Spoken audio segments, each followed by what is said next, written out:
Yo tout le monde, bienvenue sur J Collection. Oui, regardez. On les non consommés. Mine. Bon, on n'a pas vu ça. Je suis désolé. Non, c'est ça. C'est pas ça. Ah, j'ai cru. Non, je faisais juste ça parce que, Ouais. frère, on avait. C'était censé être la musique du début de la bataille des sanctuaires. Moi, je vais vous dire un truc. De toute On a façon, tout vu. vous avez vu la review de l'épisode 6. Ouais. Vous avez vu qu'on était un poil de chafouin. T'es chafouin parce que ça allait vite. Ça allait trop vite. C'est-à-dire, Bah, notre petit cœur a été bouleversé on a de. kiffé les premiers épisodes. Ouais. Et après, ça allait trop vite. Bah là, c'est le même. Bah là, écoute, quand tu fais les 12 maisons en un épisode, En la moitié. en 10 minutes En 10 d'épisode. minutes d'épisode, on a eu le temps de voir. Donc, Athéna qui s'est mangé une cheflée. Attends, il y Dans a le quelqu'un téton. il y a quelqu'un qui est en train de dire oui, mais c'est pas ça, on regarde Sentia Show, c'est pas pour se retaper. Exactement. Bah alors, soit tu nous montres le sanctuaire, Soit tu nous montres pas. soit tu nous l'ellipses. Il n'y a pas besoin. Déjà, pourquoi on a besoin de le revoir ça?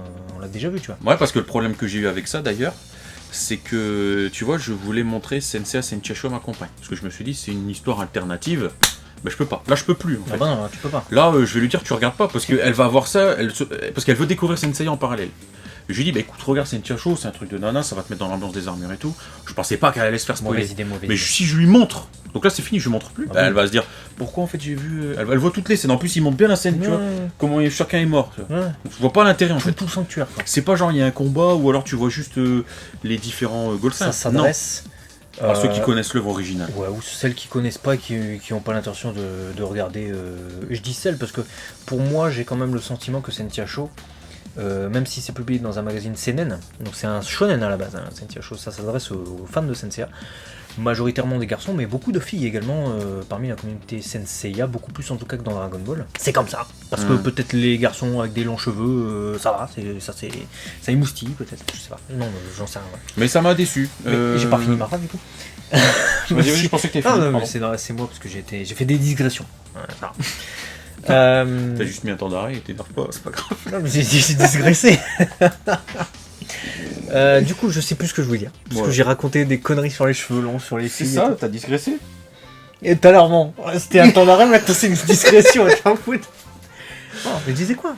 Bah je sais plus. Mais de moi, toi aussi. Tu disais que oui, c'était pour les filles parce que publié dans un CNN. Non, c'est pas pour les filles, justement. Enfin, c'est pas spécialement pour les filles. On c'est ce parlait que pour je les connaisseurs. Mais voilà, c'est plus pour les connaisseurs. Pour moi, Sentia Show, ça c'est fan service, tout ce qu'on te montre. Et en plus, c'est tiré du manga. Saga, le truc qu'on a vu avec le grand pop qui choisit Aioros et Saga. Aiolos ou Aioros, fais ta vie. Et Saga qui tue le pop. Shinu Kyoko. Moi je kiffe. Mais, ça, Mais c'est bien. le manga, ça. C'est pas c'est bien. l'anime. Jamais on l'a vu dans l'anime. Même pas une seule fois. Et d'ailleurs, ils ont pris la voix de Chion pour faire le grand pop. De Chion de Hades. Hein. Et ça c'est bien, ça j'ai bien, j'ai bien aimé. Ça c'est génial. Bon, Tatsumi, il n'y a toujours pas ça, donc ça ne va pas, mais on s'en fout. Tout ça pour dire que ça s'adresse pour moi aux gros fans de Malade de Senseiya et au nouveau public. Et au nouveau public, je pense, comme c'est une série animée avec des Sentia, je pense que ça va être à moitié des filles aussi. Donc, Mais tu vois, il y a un côté. Je suis content parce que dans le scénario de Sentia Show, ça se passe comme ça, donc voilà, on va pas commencer à remettre chez en cause McDonald's l'histoire. aussi. Chez McDonald's, ça se passe comme ça aussi. Mm. Mais le côté dommage, effectivement, c'est que ça s'adresse peut-être trop aux connaisseurs parce que le spoil, il est mort en fait. C'est-à-dire, tu vois ça, tu as eu en l'espace de quelques instants le résumé de l'un des arcs les plus importants de Senseiya. Et c'est un peu con parce On que t'a niqué Senseiya, on là, t'a non niqué tout Senseiya quoi. Donc Pourquoi tu fais ça à l'épisode 6? je sais pas Non, 7. comment t'aurais pu le prendre autrement sans spoiler parce que ils vont, donc, comme t'as expliqué, bon, tu vois, expliquer à la limite le passé, Saga, et encore même, déjà rien que faire ça, ça te met tout de suite le doigt sur le fait que le Saga, il a. Bah t'imagines, fout tu la vas merde. regarder le sanctuaire, tu sais que c'est Saga le grand pop. Ah, voilà, donc tu vois, c'est un peu la merde. Donc déjà, il se focus sur ça 70 épisodes. dans ton cul. Donc il se focus sur ça. Il se focus sur le combat des Goltsins, et il se focus sur comment il meurt. Il se focus sur le combat de Seiya contre Saga et le fait qu'il se suicide. Voilà. Pour se faire pardonner de tout ce qu'il a pu faire malgré lui. Bah, bref, vous connaissez l'histoire. Tu vois cet épisode, en fait, t'as pas vu Senseiya Show. Je suis désolé, tu vois pas Senseiya Show. Pour moi, t'as vu Senseiya en flashback rapide et t'as spoilé tout. On t'a fait tiens, allez. J'ai eu cette impression. Et en fait, j'ai fait putain, c'est con. Ouais.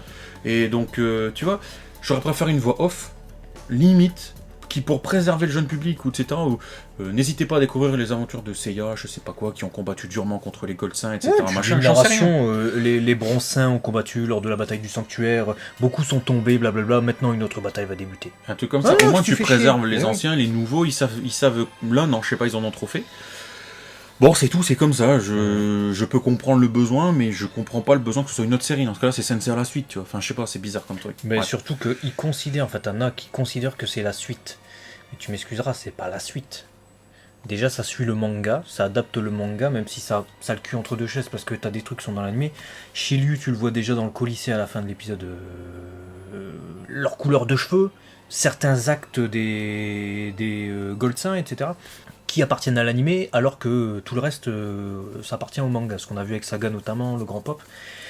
Et aussi, il y a un truc qui m'a gêné, c'est des trucs qui sont hyper cultes dans Senseiya et qui pouvaient nous faire nous poser des questions quand on lisait le manga, notamment le masque qui pleure et une voix qui retentit dans la tête de Saga, parce que justement c'est lui en fait, c'est sa dualité, et tu te dis... Tu sais qu'il qu'est-ce qui se souffre passe. le gars. Oui. C'est le même. Bon, ça c'est la seule phrase que j'ai aimée, c'est qu'il précise que c'est peut-être celui qui a souffert le plus. Hmm. J'ai bien aimé qu'il ait reprécisé quand même. Et t'as justement tout ça, tu te dis, t'as le bon Saga qui essaie de protéger finalement le sanctuaire, Athéna et la Terre. Et puis en fait là c'est Shoko qui intervient, comme elle est piégée elle, dans son machin là où elle est plongée, elle est dans une sorte de transe et en fait elle voit tout ce qui se passe, les événements du sanctuaire, et on suit ça avec elle. Et en fait elle appelle, et l'appel se coordonne, en fait se cale, et du coup tu sais pas si ce qu'on a cru être Saga et Athéna, c'était pas Shoko en fait qui intervenait. Et pareillement avec d'autres scènes à un moment donné, ça m'a encore plus gêné sur d'autres scènes, je sais plus lesquelles, tellement ça m'a choqué. Et même t'as un moment donné, en plus, quand il claque la gueule de Seiya et qui fait dans les dos Watashi o Jama o suru no wa, donc qui c'est qui essaie de me gêner, c'est le moment où Ikki va intervenir. Donc tu peux te poser plein de questions. Soit il a arrêté son action parce que c'est lui-même qui veut l'empêcher de tuer Seiya, soit il ressent un puissant cosmos, celui d'Ikki qui est en train d'arriver, tu vois. Et ben là non, c'est parce que en tout cas ça te passe par la tête que c'est Shoko qui a fait non, ne fais pas ça. J'étais là à surveiller, je ne veux pas que tu... Ouais, Ça c'était me flou, gêne. c'était fouillon et ça remettait peut-être en cause certaines choses Oui.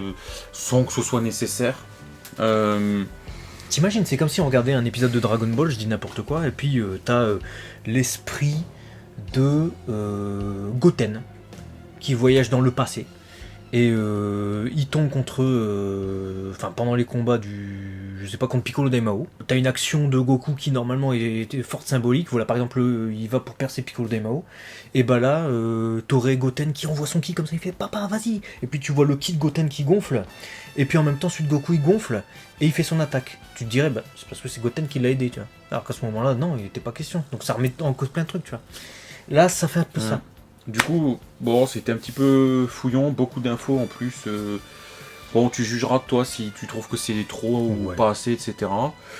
Et puis donc on enchaîne rapidement avec Shoko qui revient un peu à elle, qui entend sa sœur dans le ravin. C'est bizarre de dire ça comme ça, mais c'est un peu ça. C'est presque ça. C'est presque ça. Presque ça. Et donc elle se fait happer par en fait Eris qui revient et qui érige un monde qu'elle appelle le Jardin d'Éden. Alors le Jardin d'Éden était déjà là, mais elle érige ensuite un temple. C'est ça. Mais avant qu'elle érige un temple, elle se stimule la pomme. Exactement, et elle balance la pomme dans Athéna qui avait pas assez été percée. Du téton. Elle s'est fait percer 2 fois le torse. En une journée. En une journée. On peut dire. On peut dire. On peut dire. Dans les bras impuissants de Milo. Et Eris qui clairement fait une invitation à Shoko, soit tu nous rejoins, soit je te savate. Ou alors Eris c'est Kyoko, hein, du coup en fait elle voit le corps de sa sœur, c'est pour ça qu'elle est attirée par le fait de se jeter la tête la première dans un trou. Enfin, j'aurais pas fait moi, mais elle voit sa sœur donc soit. Elle est capturée quand même, elle tombe face à sa sœur qui lui fait une proposition séduisante, mais il se trouve que sa sœur est maintenant totalement possédée par Eris qui a ressuscité.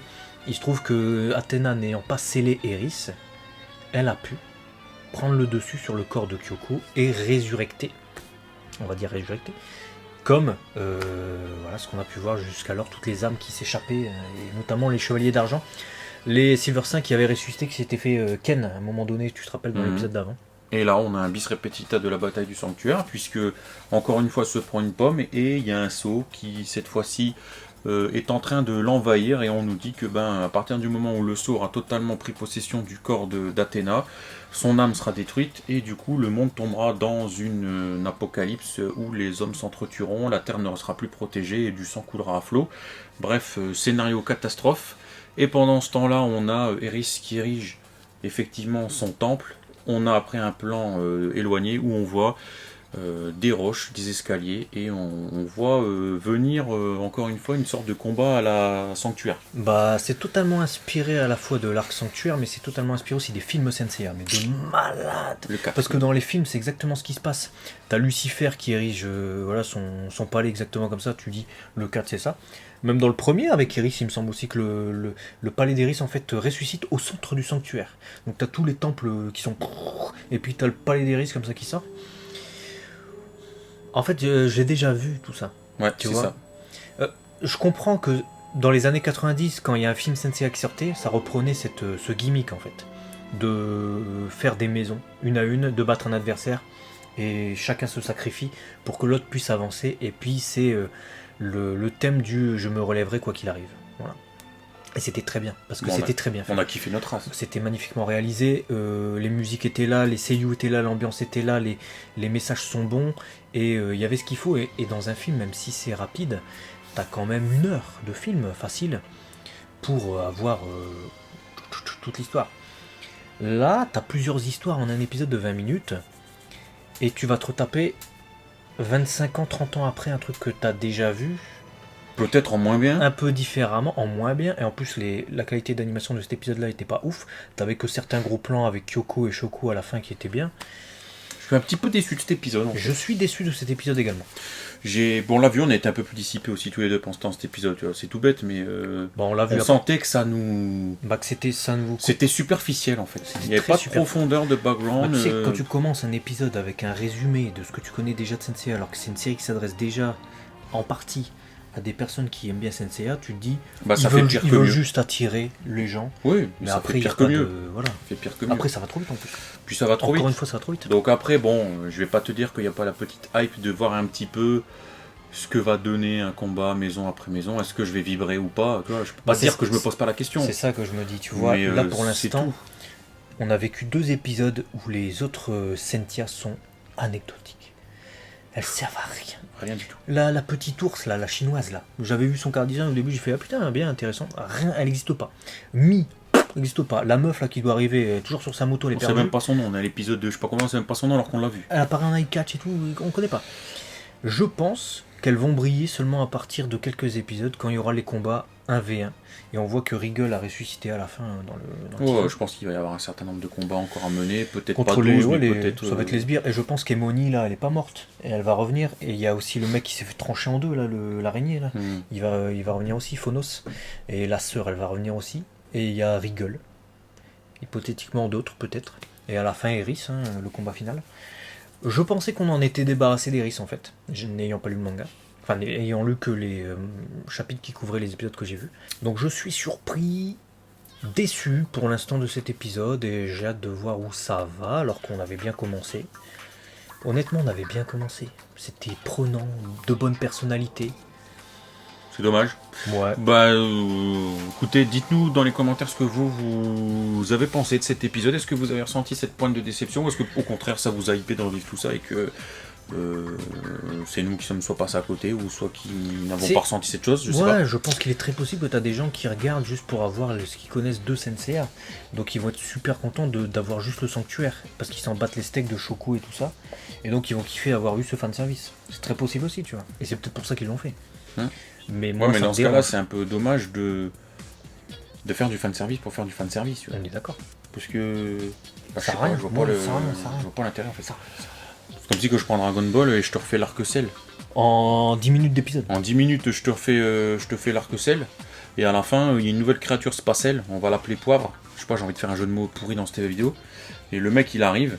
Et il y a d'autres humains artificiels. Il doit les absorber. Et c'est les descendants de Goku qui doivent s'en occuper. Donc tu auras eu fanservice. Ce que tu connais en moins bien fait. est redondant C'est ça. et trop rapide dans le même épisode. Toi, je te dis ça, tu me diras, ah ouais, non, ça pousse. Bah, c'est exactement ce que tu viens d'avoir. En fait. Voilà. En un épisode, c'est exactement ce que tu viens d'avoir. Donc, je sais pas trop où est la plus-value, l'enrichissement en fait de l'œuvre. En fait. J'aurais préféré qu'il y ait une autre menace qui plane sur elle, un truc différent ou un truc tout aussi à enjeu, mais après c'est peut-être la série animée qui est mal faite, je sais pas où va le scénario du manga, je pense que ça le suit à peu près mais que ça va 1000 fois trop vite, et je me dis que dans le manga c'est peut-être plus intéressant de revoir Eris réapparaître alors que tu t'attends à rien, tu vois. Surtout si t'as une ellipse en plus du sanctuaire, parce que je pense pas que dans le manga on nous repasse tout le sanctuaire comme ça en mode, je sais pas. Je sais pas. Dis-nous dans les commentaires, on se fera un plaisir de lire. Et n'hésite pas à partager la vidéo et à nous suivre sur G-Connection. Et lâche ton pouce. Yeah. Sur la chaîne. Sur la chaîne, tu peux te le mettre en fait. Bon bref, allez. Ciao.